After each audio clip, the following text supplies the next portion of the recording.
Hey everyone, Random Guy 66 here, and today I am here because Pokemon has dropped another bombshell on us with a new Sun and Moon update. Now, if you hadn't heard, earlier this week there was a new release on the Sun and Moon website. Stupid Windows 10.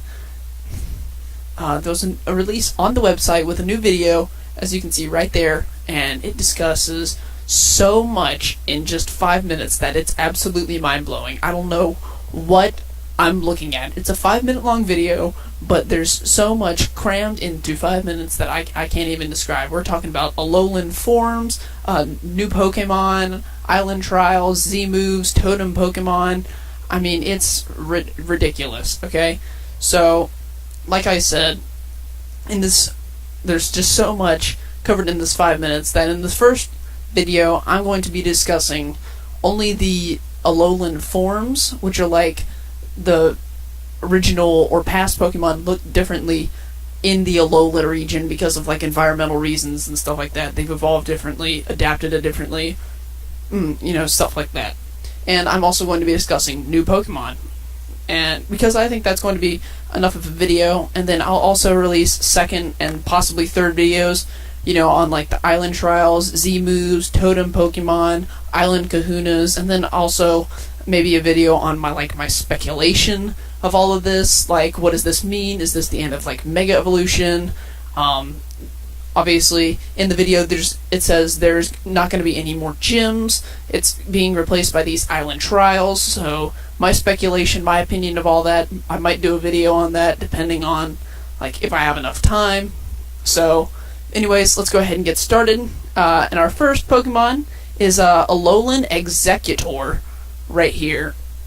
Now this thing looks crazy. They went from taking a 6-foot animal to a 36-foot Pokemon. Sorry, Pokemon, not animal, Pokemon. But I mean, and just, there's the comparison. Old self to new self. But it looks crazy. So anyways, Alolan Exeggutor, Grass Dragon type, which is awesome, first of its kind, I believe. Not sure, I think it is.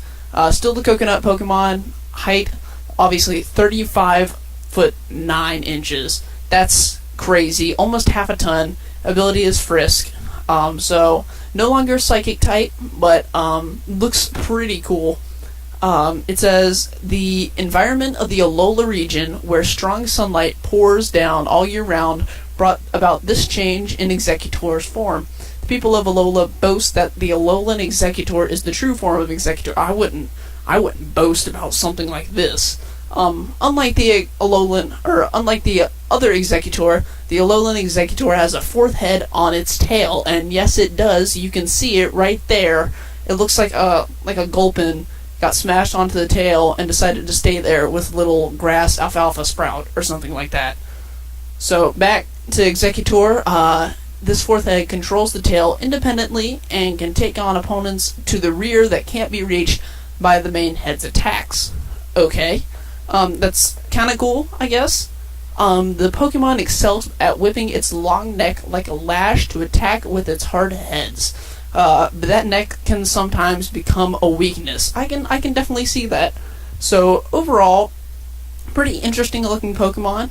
I definitely have a renewed interest in Exeggutor, and if you haven't seen already, there have been dozens and dozens and dozens and dozens and dozens and dozens of internet memes and images, and I love it. It looks awesome. I mean, just look at these. That's so cool. Like, what? Coffee cup? They got all this stuff. We got drawings, memes, stuff like that. It looks so cool, and I can't wait to see this Pokemon in-game. Next, we have Alolan Vulpix, okay, an Ice-type Vulpix, which is really weird, instead of the, normal Fire type. Still, the Fox Pokemon, height 2 foot, weight 21 pounds, ability Snow Cloak. It said that Vulpix came to the Alola region together with humans, but the Fox Pokemon moved to the snowy mountain peaks to avoid the normal habitats of other Pokemon, and thus ended up taking this form. Okay. Interesting. These Alolan Vulpix live on high mountains that remain covered in snow year-round. They live in packs of 2 to 5 individuals, helping one another survive. Alolan Vulpix can freeze anything solid by expelling breath of a temperature of negative 58 degrees Fahrenheit or negative 50 degrees Celsius from its mouth. It doesn't fare well in the heat, but when temperature gets too high, it produces ice from its tail to lower the surrounding temperature. So overall, sounds like a very special attacker, special defender, unlike Alolan Executor, which sounds like a very physical attacker and defender, mostly physical attacker. So I'm interested in seeing this game in game. So far, it looks like they've only taken Gen 1 Pokemon and turned them into Alolan Forms. So I want to see if there are any more. There are obviously speculation, leaks, stuff like that going around that there are more. So I want to see that implemented in the game. And obviously this evolves into Alolan Ninetales. It compared to its past self. No longer a fire type, but it is an ice fairy type, which is the first of its kind. Still the fox Pokemon, 3'7", weight is 43.9 pounds, and its ability is Snow Cloak. Alolan Ninetales live on a snowy peak that is revered in the Alola region as a holy mountain. They are treated as sacred emissaries, and people meet them with awe and fear. This Pokemon's personality is extremely gentle, and at times it has helped humans who seem to be in distress. However, it shows no mercy at all to anyone or anything that dares to damage its territory. Okay, so very defensive personality. The Alolan Ninetales is able to produce ice crystals from the fur that covers its body. It can use these ice crystals to block attack, or it can form balls of ice with them, which it fires like bullets at opponents. The power of these ice missiles is great enough to pulverize rock. Now, I don't know if this is a new attack, ice missile or something like that. I'm not sure if it's still a special move or if it's a physical move. I know Pin Missile is a physical move, so I'm not sure how this is gonna be. It still sounds like a very special special attack and special defender. However, this description, I'm not sure if that special attack is changing over to a physical attack. Kind of confusing, but it still looks great. I like the color scheme. I think it kind of works well. The new design looks pretty cool. So next, switching next page into my notes, we've got Alolan Sandshrew as seen in its past. It is a ice steel type, which is first of its kind. Now, it doesn't seem like a very strong typing to me. Obviously, you're going to get shreked by ground types and fire types, rock types, that kind of stuff. So, not too great. I don't exactly see the steel implemented here, but it looks cool, at least. They still got the whole brick theme going on, in here, ice brick, sand brick, whatever. Still the Mouse Pokemon, 2'4", 88 pounds, and ability is Snow Cloak.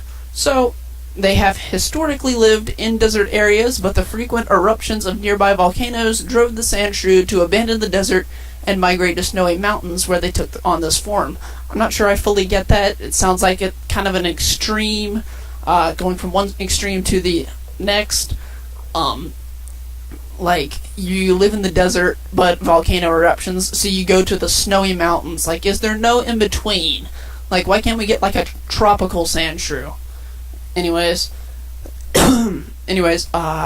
Sandshrew's body changed to adapt to the harsh environment of snowy mountains. The Alolan Sandshrew has a shell of ice covering its skin, which is like hard steel. Okay, I can see that now. It excels defensively, but it lacks flexibility and can't curl its body into a ball like a ground-type Sandshrew can. So, defensive, good. Its heavy weight makes the Alolan Sandshrew slower than a normal Sandshrew, but the claws on its hand and feet allow it to move across the ice without slipping. When it wants to move quickly, it uses its stomach to slide across the ice like a curling rock. So, it doesn't sound like it has very good speed, pretty decent defense.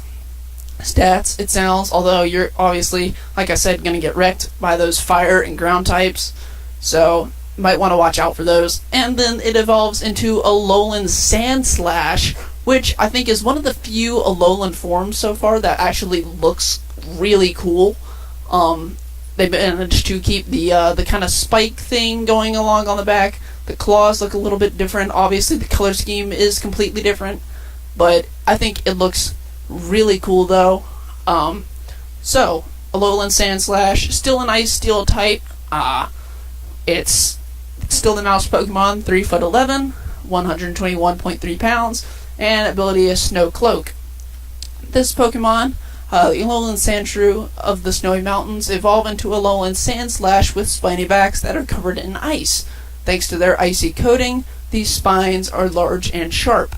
Alolan Sandslash hide themselves in the snow when strong enemies appear, leaving only their needles exposed and ready for business. The weight of the ice that covers its body make these Alolan Sandslash heavier than normal Sandslash, and causes this to be slower. Yet on the snowfields and on ice, they move by creating a path with their claws, so they're able to move with swiftness. The sprays of snow kicked up by Alolan Sandslash's movements are so beautiful that many photographers head for the snowy peaks to capture the moment. However, Sandslash live deep in the mountains, and there's great danger of becoming stranded, so it's forbidden to climb the mountains without permission. So, they're heavier, but they move faster in snow, so maybe environmental advantage. If you're in the snow, then you're faster, but if you're not, then you're slower. I'm not entirely sure how this is going to play out. High defense, maybe. I'm not entirely sure. I'm still kind of confused about these Alolan forms. But that is the last of the Alolan forms for now. Now moving on to the new Pokemon that have been revealed, starting with Gumshoos, the evolved form of Yungoos. And if it didn't look like Donald Trump before, I mean, just look at the resemblance now. It's undeniable. Okay? Just that hair, though. Voice crack. It is a normal type stakeout Pokemon, 2'4", 31 pounds, and its abilities are Stakeout and Strong Jaw. Gumshoos' method of targeting prey is the exact opposite of Yungoos' strategy. While Yungoos prowls around, Gumshoos takes its prey, uses usual routes, and waits patiently for it to come by. Gumshoos has a tenacious personality, which is why it targets one prey for so long without wavering. When the sun goes down, it runs low on stamina, falling asleep right on the spot. Gumshoos can withstand a great deal of hunger. It is able to stay perfectly still while waiting for its prey, keeping watch without eating a thing. Okay, so I'm not sure I want this Pokemon. Still, it looks cool though. It definitely looks cool. Apparently, it's supposedly got its name origins from Gumshoe and Mongoose. So, like, looks like a mongoose, but Gumshoe, so, is detective. So, maybe detective mongoose, something going on there. I'm not sure. But, next, we have Mudbray, which is the pre-evolution to Mudsdale. As you can see there, it is a ground type, classified as the donkey Pokemon, 3'3", 242.5 pounds, and it knows own tempo and stamina. Mudbray could once be found all over the world, but it was overhunted and ended up on the verge of extinction. It's said that the Alola region is the only place in the world where Mudbray can still be found in the wild. Mudbray boasts superhuman strength, a surprise considering its small body. Mudbray can carry loads up to 50 times its own weight on its back or dragging behind it. So, sounds like a lot of power behind this Pokemon. I think that's probably what we're going to have here. A lot of power, physical attacker. Mudbray loves playing in the mud. It is easy to live in harmony with this Pokemon as long as you provide an environment where it can play in the mud. If it can't frolic in the mire, however, it will become stressed and may stop listening to orders. Okay. Not sure how to take that, if that's actually going to be implemented in-game, because I'm not sure how these descriptions are actually going to be put in the game, if they're going to be put to the test or not in-game. So, I'm not sure.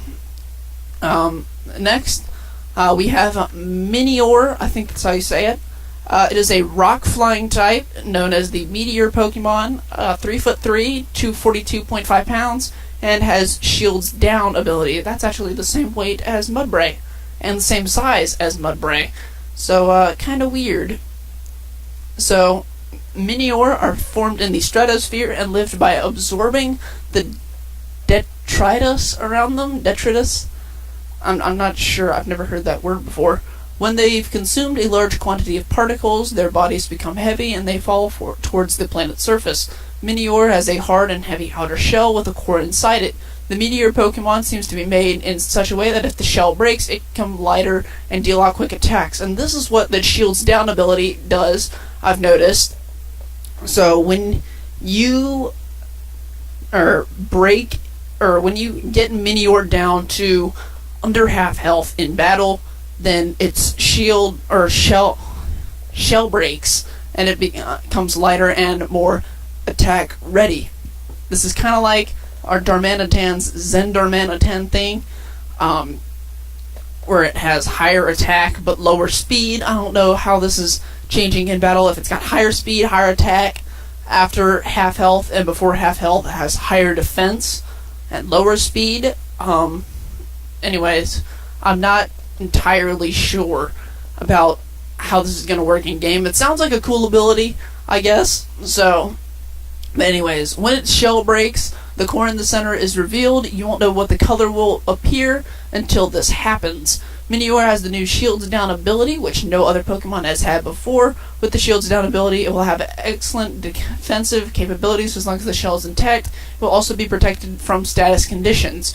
So, like I said, before half health, very excellent defensively. When HP drops below half, its shell will break and it will change to a form better suited to attacking. Okay, so like I said, after half health, better attacker. Before half health, better defender.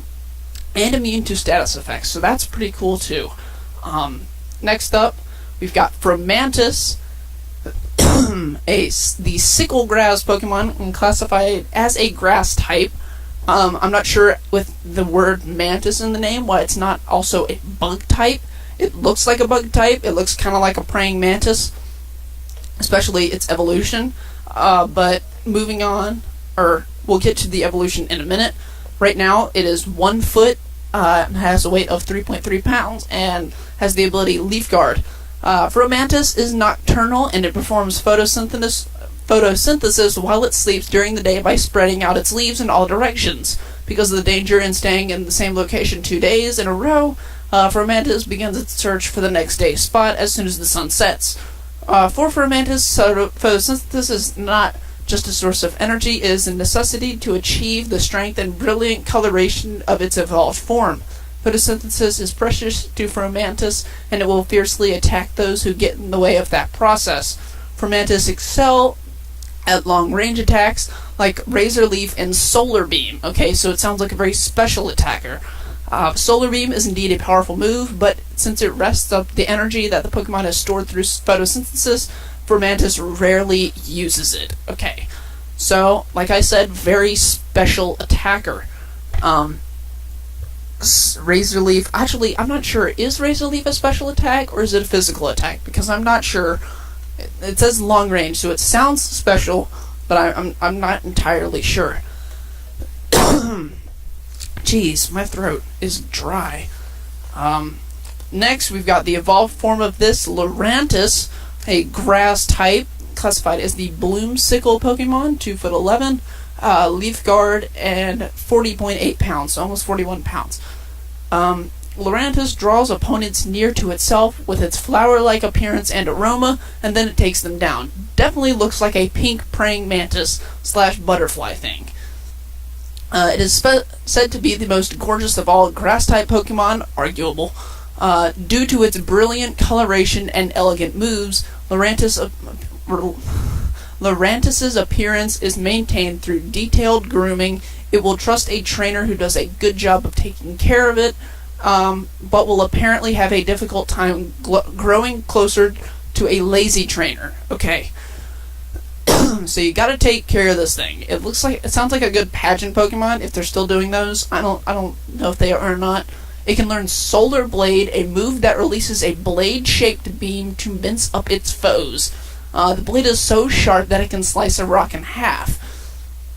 There are a lot of moves that can break rocks, so Solar Blade is a move that no other Pokemon has been able to learn before, so it's a specialty move.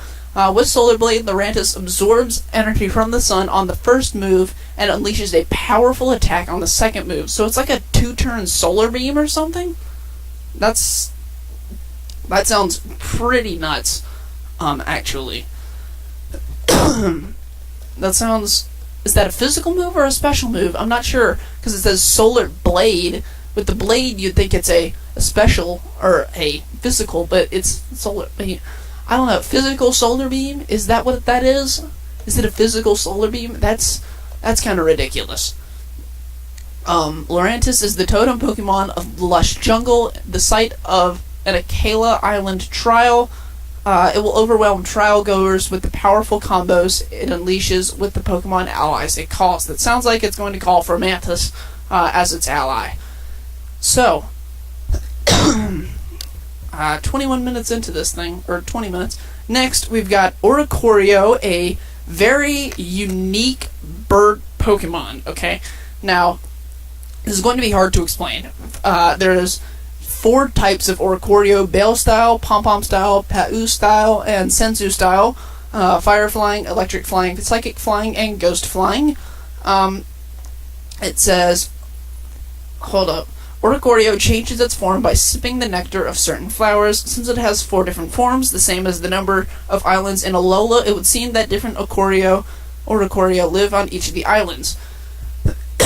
So, what I'm wondering is, if you catch one Oricorio, does its form automatically change as you go from island to island? Is that what that happens, or do you have to, is it like, what is it? Gastrodon. Is it like a Gastrodon where you have to catch both forms or all 4 forms separately? I'm not entirely sure on this, so I'm kind of confused. Anyways, but first up we have the Bale style Oricorio. It is the fire flying type. They are all classified as dancing Pokemon, 2 foot, 7'5", or 7.5 pounds, and they have the new ability Dancer. Bale style Oricorio is very passionate, and power fills its body when it dances. It sends downy fluff flying during its intense dances. By igniting this fluff, it can unleash a fiery dance attack. Let's see. This is Pom-Pom style Oricorio. It is electric type. Pom-Pom style Oricorio is very friendly towards people, and it uses dancing to encourage trainers who are feeling glum. Obviously, like a cheerleader Pokemon. When it dances, its feathers are charged with static electricity. It can attack with these charged feathers and sometimes it unleashes a powerful electric shock. So far, seem very special attackers. Pau style Oricorio, I'm very sorry if I'm saying this wrong. It acts at its own pace, which sometimes makes it difficult to deal with. It sharpens its spirited moves through dance, which increases its psychic power. It is said that this dance expresses its gratitude to the guardian deity Pokemon. Still sounds like a very special attacker, however, it also sounds pretty slow, this one. And then last one is the Senzu style, the ghost flying type. Senzu style Oricorio is quiet and collected, and by means of its dance, it gathers the spirits drifting about in an area and borrows their power to fight. People who migrated from Kanto feel a great liking for this Pokemon because its dance reminds them of their homeland. So overall, they seem like a very special attacker. Now, they all have the new Dancer ability that no other Pokemon has had before. If another Pokemon on the field uses a dancing move, then Oricorio will be able to use the same move immediately afterward thanks to a Dancer ability. So say you're fighting an Oricorio, any one of them, and you use Dragon Dance or something like that, some move with dance in it, then that Oricorio is going to immediately use Dragon Dance right after you, and then it takes its turn. Like, that's what Dancer ability is. So, it also knows the move Revelation Dance, which is a move that only Oricorio can learn, and its type changes based on Oricorio's different style, or current style. So it does sound like it changes per island. I'm not sure about this, but it does sound like that. And then the dancer ability, I'm not sure if I like that or not. It sounds kind of gimmicky. If you're a competitive battler, it sounds like you're only going to be able to use that move in battle if you're able to successfully predict what your Pokemon or what your opponent is going to bring out, or if it is going to bring out or use this move. So overall, sounds kind of gimmicky. I'm not too sure about it, but overall, I really like these Pokemon that have been revealed. I'm very excited to see them in game. Remember, next time we will be discussing Island Trials, Z-Moves, Totem Pokemon, the Pokemon Transport System, all this craziness, insanity. I can't wait to see you guys next time. Hope you guys enjoyed the video, and peace out.